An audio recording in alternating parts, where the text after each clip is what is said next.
مدافعان سرحد و ارتش انگلیس. اما در میان دلاوران سرحد نام یکی از شیرزنان شجاع و پرتوان بلوچ مدام به گوش می‌رسد. این بانوی جوان گل بیبی همسر شهسوار یار احمد زهی بود. ژنرال انگلیسی در رابطه با ایشان چنین میگوید: گل بیبی واقعاً زن زیبایی بود. طرح چهره او خوشتراش و تقریباً شبیه به الهه‌های یونانی بود. پوششی بر سر داشت اما به چهره نقابی نمی‌شد دید. زمانی که شهسوار خان به زنجیرهای جنایتکاران انگلیسی افتاد، گل بیبی با شجاعت و دلیری به پیش آمد. به ژنرال مغرور انگلیسی گفت: اگر تو شهسوار را اعدام کنی، جنگ بلوچ‌ها هرگز متوقف نخواهد شد.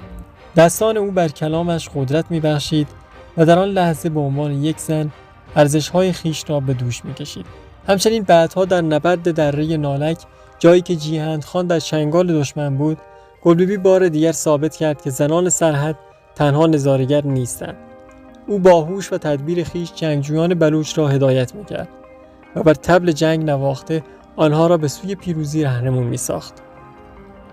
دره نالک جایی بود که روح بالای بیرحمی سربازان انگلیس فرو ریخت و هیچ یک از آنان از میدان نبرد جان به در نبرد. در همین نبرد زمانی که شهسوار خان مجروح شد، گل بیبی با دستانی ملتهب از عشق و شجاعت او را درمان کرد. او نشان داد که یک زن بلوچ میتواند حتی با پلیدی‌ها و بیرحمی‌ها به جنگ برخیزد و بر صحنه نبرد پیروز شود.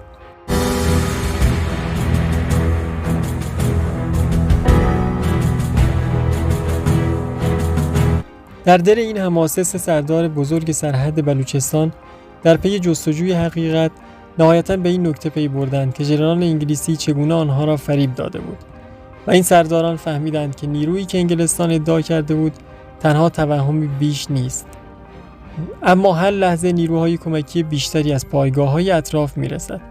نهایتاً تصمیم بر آن شد که مذاکرات را متوقف کرده به خانه‌های خود بازگردند. گروهی بر این باورند که انگلیسی‌ها به دلیل عدم اعتماد به بلوچ‌ها سعی می‌کنند جیهند خان را به گروگان گرفته و به سمت هند برند، در حالی که خود ژنرال انگلیسی ادعا می‌کند که جیهند خان در ابتدا آزاد شده اما ناگاه دوباره به دستان انگلیس اسیر می‌شود و این گونه می‌شود که آنان سعی می‌کنند نهایتاً او را به عنوان گروگان به سمت هند راهی سازند. در دل دره نالک، جایی که قدرت‌های اهریمنی بر سرنوشت دلاوران سرحد چنگ انداخته بود، نبردی بی‌نظیر و فراموش نشدنی در دل تاریخ رقم خورد. این دره که در کمال آباد و در نزدیک روستای سنگان در نزدیکی شهر خاش قرار داشت، به گواهی گرانبها از روح وطن دوستی و شجاعت بلوچ‌ها بدل شد. نیروهای انگلیسی با دست دلاوران بلوچ به طرز وحشتناک آسیب دیدند و در نبردی عظیم طوایف بلوچ به رهبری سردار خلیل خان گمشادزهی موفق شدند 330 انگلیسی را به زمین بزنند و جیهند خان را نجات دهند. پیروزی 40 الی 50 نفر بر 330 جنگجوی انگلیسی که به بهترین سلاح‌ها مجهز بودند، نشانه‌ای از اراده و دلیری بلوچ‌ها در راه استقلال و امنیت وطن بود. امروزه دره یا تنگه نالک به برکت خون شهیدان به دروازه آبادی‌ها در کوه تفتان خاش معروف شده است. پس از شکست دلخراش انگلیس در دره نالک، ژنرال دایر با کینه و تلافی‌جویی تمام قوا را متمرکز کرده و به سمت مخفیگاه دلاوران بلوچ در گشت حمله ور شد.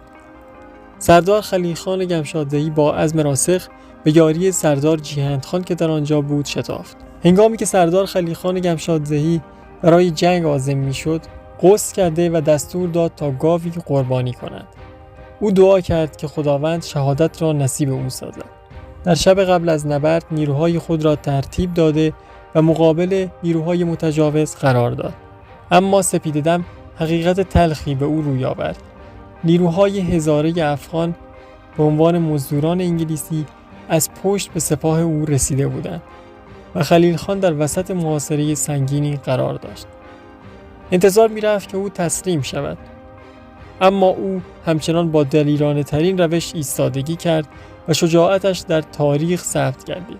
دعای او برای شهادت نوشدارویی شد و زمانی که مهماتش تمام شد به بالای کوه رفته و بر بالای همین کوه که در سمت شمالی گشت قرار دارد به شهادت رسید. پس از این شهادت پرشکوه هزاره‌های افغان که مدت‌ها با سردار خلیل خان در جنگ بودند از ژنرال انگلیسی درخواست کردند که اجازه دهد پیکر سردار را تکه تکه کرده و مورد اهانت قرار دهند. اما ژنرال انگلیسی که شیفته و مجذوب شجاعت و دلاوری خلیل خان شده بود پاسخ داد: خلیل خان رهبری شجاع و مردی بزرگ بود. او را به مانند یک سرباز دفن خواهیم کرد. همچنین در کتاب خود ژنرال دایر اشاره‌ای به مرگ خلیل خان کرده و نوشته است: اگر خلیل خان زنده می بود هرگز بلوچ‌ها با وجود چنین فرماندهی با ما صلح نمی‌کردند. این جمله گواهی است بر جایگاه والای سردار خلیل خان در دل و جان مردمان سرحد و دشمنانش. و این نه تنها یک سردار بلکه نماد استقامت و پایداری شد و نامش همچنان در تاریخ زنده است. در روزگاری که سرحد به نماد مبارزه و ایستادگی تبدیل شده بود، جنگجویانی که ژنرال دایر آنها را مهاجمان قلمداد می‌کرد، مدت‌ها با دلاوری و استقامت در برابر انگلیس ایستادگی کردند. آنان به تمام جهان ثابت نمودند که بلوچ‌ها مردمی آزاده و با اراده هستند که خواهان زندگی در آزادی و سربلندی میباشند و پرچم عزت و شرف ملت خود را بر بلندای کوه‌ها برافراشتند.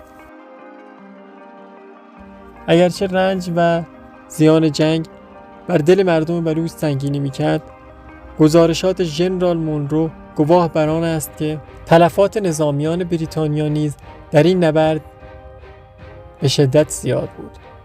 در پی افزایش تلفات و آسیب‌های جانی در سرحد، مردم بلوچ که از کمک دولت مرکزی و نیروهای متحد آلمان ناامید شده بودند، به این نتیجه رسیدند که باید به مذاکراتی به صلح با نیروهای انگلیسی تن دهند.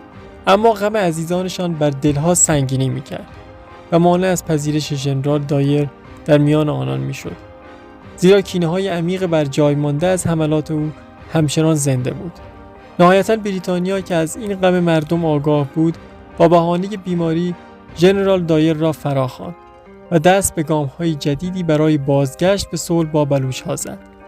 انگلیسی‌ها بر آن بودند که با استخدام جنگجویان محلی امنیت منطقه را در اختیار آنان قرار دهند. واقعیت امر این است که مردم بلوچ به علت ضعف اسلحه، کمبود مواد غذایی و عدم حمایت دولت مرکزی ایران که در آن زمان عملاً دولتی وجود نداشت، مجبور شدند صلح کنند، اما در دل هیچگاه با انگلیسی‌ها کنار نیامدند. نفرت عمیق بلوچ‌های ایران از بریتانیا به آنان اجازه نداد تا پیوندی دائمی بر سرزمینشان بزنند و پس از پایان جنگ جهانی اول به تدریج این منطقه سرزمین ایران را رها کردند، اگرچه حضور آنان در پاکستان و در همسایگی مرز بلوچ‌ها ادامه داشت. بدین ترتیب این روایت نگاهی گذرا به مبارزات قهرمانانه مردم سرحد بلوچ در برابر ژنرال‌های انگلیسی و گام‌های آنان در یک مقطع تاریخی بود. باید گفت که نبردها و ایستادگی‌های مردم بلوچ در برابر ارتش متجاوز انگلیس به هیچ وجه محدود به یک زمان و مکان خاص نبوده است.